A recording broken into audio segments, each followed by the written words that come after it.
अस्सलाम वालेकुम dear student. हमने सेकेंडरी फिज़िक्स का पहला चैप्टर स्टार्ट किया हुआ था, जिसमें उसका जो लेक्चर नंबर 2 था उसका आज हम दूसरा पार्ट डिस्कस करेंगे। और वो जो लेक्चर था वो आपके पास बेटा कूलम लॉ था।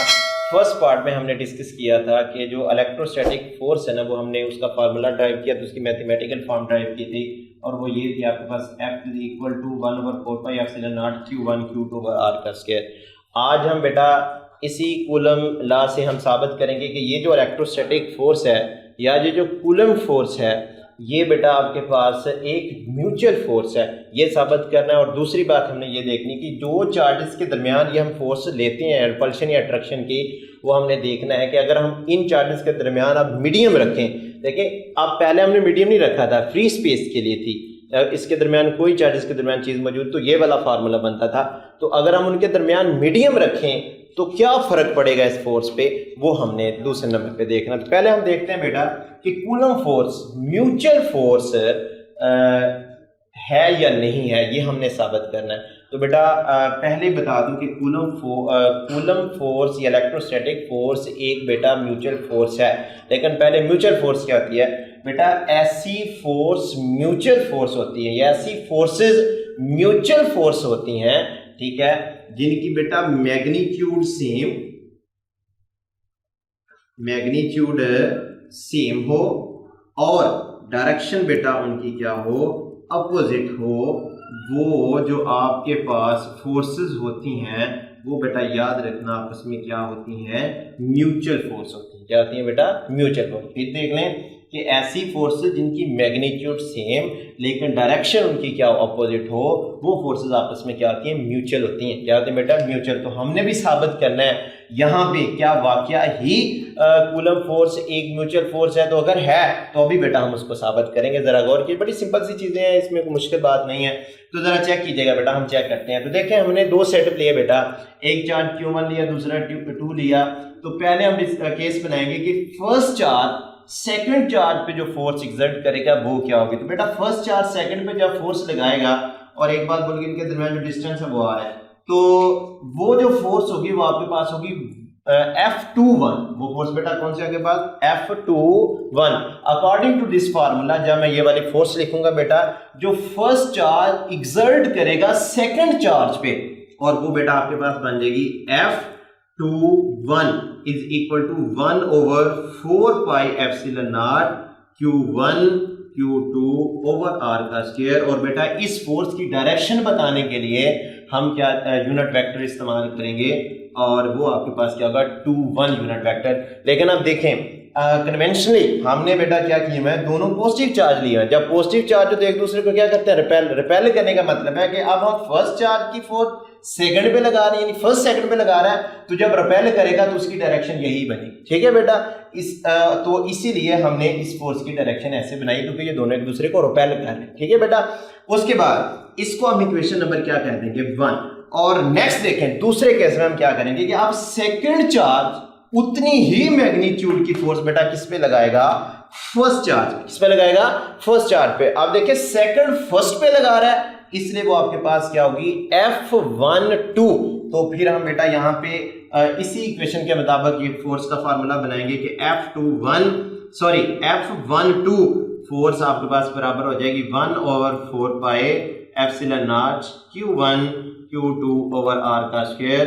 और वो बेटा आपके पास होगी R12। और ये बेटा यूनिट वेक्टर है जो हम इसके लिए इस्तेमाल करेंगे। This is equation number 2।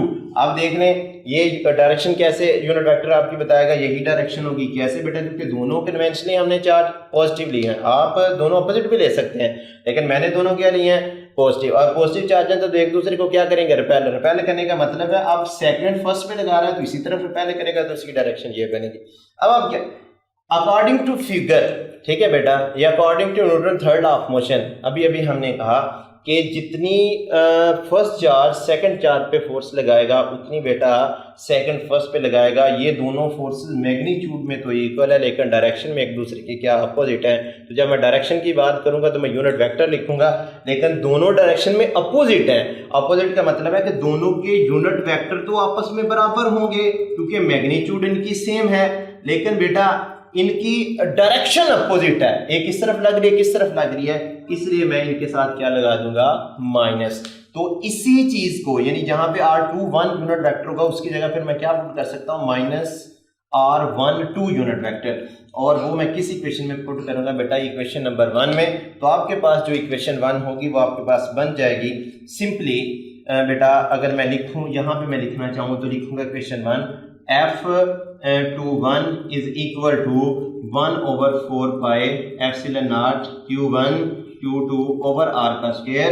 ये हमने रिलेशन बनाया हुआ है यहाँ पे, तो जरा चेक करें, यहाँ पे पुट कर सकते हैं R21 की जगह -R12 यूनिट वेक्टर, माइनस बाहर निकालें तो F21 फोर्स बन जाएगी -1/4 pi epsilon not Q1 Q2 over R का क्या आ जाएगा बेटा, स्क्वायर, साथ आ जाएगा R12 यूनिट वेक्टर। अगर बेटा ये वाली पूरी टर्म देखें तो अकॉर्डिंग टू इक्वेशन नंबर 2 ये किसके बराबर है, F12 के, तो ये बन जाएगा आपके पास F21 is equal to minus और ये बन जाएगा 12। अगर आप यहाँ पे चेक करें तो बेटा हमने साबित कर दिया ठीक है कि जो आपके पास फर्स्ट फोर्स है वो सेकंड फोर्स की मैग्नीट्यूड उसके क्या है, इक्वल है, ठीक है। और माइनस क्या बता रहा है कि दोनों की डायरेक्शन अपोजिट है, तो हमने साबित कर दिया कि ये फिर कूलम फोर्स कौन से बेटा, एक म्यूचुअल फोर्स है।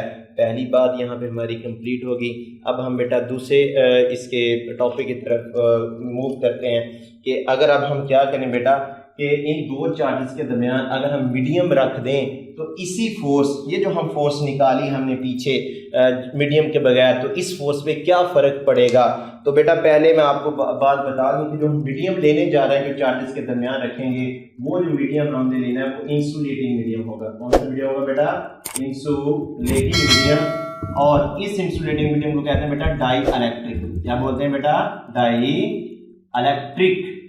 याद रखना बेटा, dielectric medium insulating medium बोलते हैं, या बेटा क्या बोलते हैं, डाई इलेक्ट्रिक मीडियम। लेकिन अब देखिएगा कि हमने देखना है कि क्या इफेक्ट पड़ेगा अगर हम चार्जेस के दरमियान मीडियम रखेंगे इंसुलेटिंग। तो बेटा याद रखिएगा ये जो फोर्स होगी, फोर्स इलेक्ट्रोस्टैटिक फोर्स या कूलम फोर्स, ये रिड्यूस हो जाती है। क्या जाती है बेटा, रिड्यूस। बेटा क्या जाती है, रिड्यूस का मतलब है ये बेटा क्या जाती है, कम हो जाती है। और अगर कम होगी तो according to the insulating material, हम जब इसका फार्मूला लिखेंगे तो हम लिखेंगे बेटा F, और ये बेटा अब effect of medium in medium रखने के बाद फोर्स आई है, इसलिए हम इसको क्या कहेंगे बेटा, F डैश कहेंगे, और ये बराबर होगी 1/4 पाई एप्सिलॉन नॉट, और एक और कांस्टेंट लगाएंगे जिसको हम कहते हैं एप्सिलॉन R, और ये बराबर होगी Q1 Q2 ओवर R का स्क्वायर। तो ये वो फोर्स होगी बेटा जो आपके पास मीडियम रखने पे हासिल होगी।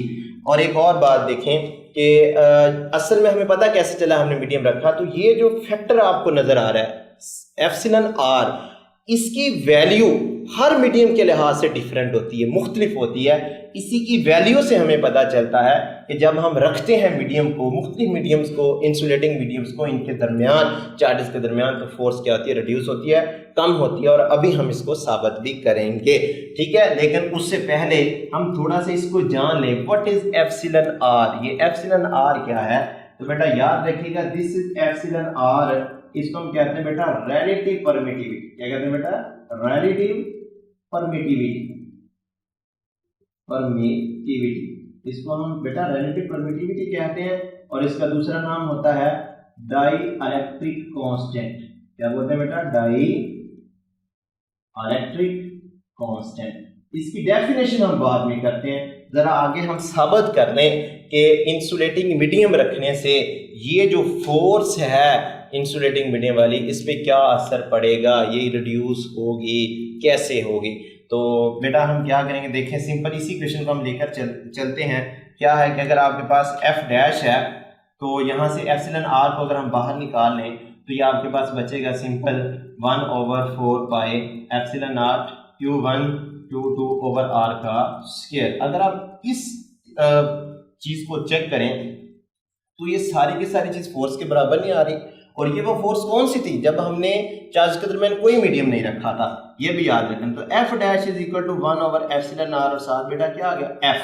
तो आप जरा चेक करें, ये बेटा आपके पास क्या थी, एफ डैश वो फोर्स है जब जो हमने मीडियम रखा उसकी वैल्यू, और एफ क्या है, वो फोर्स है जब हमने मीडियम नहीं रखा था। तो ये जो एप्सिलॉन आर है बेटा, ये वो फैक्टर है जो मीडियम के रखने की वजह से आएगा, उसकी वैल्यू बताता है। तो आप इस फैक्टर को जब एफ पे डिवाइड करेंगे ओरिजिनल फोर्स पे जो है बेटा, ये ऑटोमेटिक ये वाली फोर्स क्या हो जाएगी, कम हो जाएगी। किससे, एफ से, क्योंकि एफ डिवाइड हो रही है। बात समझ आ रही है। तो यहां से आप सिंपल बता सकते हैं, साबित हो गया कि अगर हम क्या करें बेटा, दो चार्जेस के दरमियान कोई इंसुलेटिंग मटेरियल डाइलेक्ट्रिक मीडियम रखें, ठीक है, तो बेटा क्या होता है कि ये जो फोर्स होती है उस मीडियम की वजह से बेटा क्या आ जाती है, reduce due to this factor, क्योंकि ये फैक्टर डिवाइड होगा, डिवाइड होने से फोर्स में बेटा क्या आ जाएगी, कमी आ जाएगी। तो हम यहाँ से ये भी कह सकते हैं कि हमेशा जो मीडियम के बगैर फोर्स होती है वो ग्रेटर होती है बेटा मीडियम की फोर्स है, क्योंकि मीडियम वाली फोर्स हमेशा बेटा क्या आ जाती है, रिड्यूस हो जाती है। ठीक है बेटा, और इस रिलेशन को अगर मैं अब इस्तेमाल करूं इस रिलेशन को, तो जरा तवज्जो कीजिएगा, यहां से हम एप्सिलॉन आर की वैल्यू निकाल सकते हैं। कैसे निकालेंगे बेटा, ये जो एप्सिलॉन आर है ये इधर आ जाएगा, और बेटा ये फोर्स है उधर चली जाएगी, तो ये बन जाएगा एफ ओवर एफ डैश। तो एप्सिलॉन आर का ये वाला रिलेशन बन जाएगा। इस रिलेशन को मैं जरा इधर लिखना चाहूंगा कि epsilon R is equal to F over बेटा क्या बन जाएगा, एफ डैश। यहां से मैं इसको अब डिफाइन कर सकता हूं, रिलेटिव परमिटिविटी। पेपर में डेफिनेशन आती है बेटा, कैसे, जरा तवज्जो कीजिएगा। ये दो फोर्सेस की रेशियो है, बटे का मतलब बेटा क्या होता है, रेशियो। कौन सी रेशियो, देखें, वो फोर्स जब आपने चार्जेस के दरमियान मीडियम नहीं रखा, और एफ डैश वो फोर्स होती है जब आप चार्जेस के दरमियान इंसुलेटिंग मीडियम या डाइलेक्ट्रिक मीडियम रखते हैं। तो फिर बेटा हम इसकी डेफिनेशन क्या कहेंगे, हम कहेंगे रिलेटिव परमिटिविटी या dielectric constant is defined as, ठीक है, the ratio of the two forces. First force बेटा कौन सी है, electrostatic force without medium, medium के बगैर फोर्स की रेशो, और दूसरी बेटा किसकी रेशो होगी, वो कि वो फोर्स जब हमने इंसुलेटिंग मीडियम रखा होगा। That term is called relative permittivity and dielectric constant. तो बेटा ये आपके पास कूलम लॉ का सेकंड पार्ट था जो हमने डिस्कस किया। इसमें म्यूचुअल फोर्स और इफेक्ट ऑफ मीडियम, ये अलग शॉर्ट क्वेश्चन भी पूछ सकता है। ये बहुत बार पेपर में आया हुआ है आपके पास कि इफेक्ट ऑफ मीडियम पे क्या फर्क पड़ता है बेटा इलेक्ट्रोस्टैटिक फोर्स पे अगर हम उसके दरमियान इंसुलेटिंग मीडियम रखें। उसके अलावा रिलेटिव परमिटिविटी की डेफिनेशन पूछता है। इसके अलावा बेटा साइड पे इंफॉर्मेशन बॉक्स लिखा होगा, उसमें मुख्तलिफ मटीरियल्स दिए होंगे। मसलन जैसे आपके पास वैक्यूम है, तो वैक्यूम के लिए इस सिग्मा आर की वैल्यू बेटा 1 होती है। अगर एयर की बात करें तो एयर मीडियम के लिए इसकी वैल्यू 1.006 होती है। इसलिए और भी होंगे, उनको भी बेटा आप याद करेंगे ताकि आपके एमसीक्यू अगर कोई यहाँ से आए एप्सिलॉन आर की वैल्यू पूछे तो आपको पता हो। इसके अलावा म्यूचुअल फोर्स का पेपर में डेफिनेशन आ जाती है। बाकी ये लॉन्ग बेटा फिर यहाँ तक आपका क्या हो जाता है, कंप्लीट हो जाता है। और ये सेकंड लेक्चर कंप्लीट हुआ। अगर बेटा आपको इस लेक्चर में कोई चीज़ समझ ना आई हो तो आप कमेंट सेक्शन में पूछ सकते हैं। और इसके अलावा आप बेटा हमें सपोर्ट करें, हमारे चैनल को सपोर्ट करें, इसको सब्सक्राइब करें ताकि हमारी मज़ीद जो वीडियो है वो आप तक पहुंच सके और आप ज़्यादा से ज़्यादा सीख सकें। इंशाल्लाह नेक्स्ट लेक्चर में मिलते हैं बेटा। अल्लाह हाफिज़।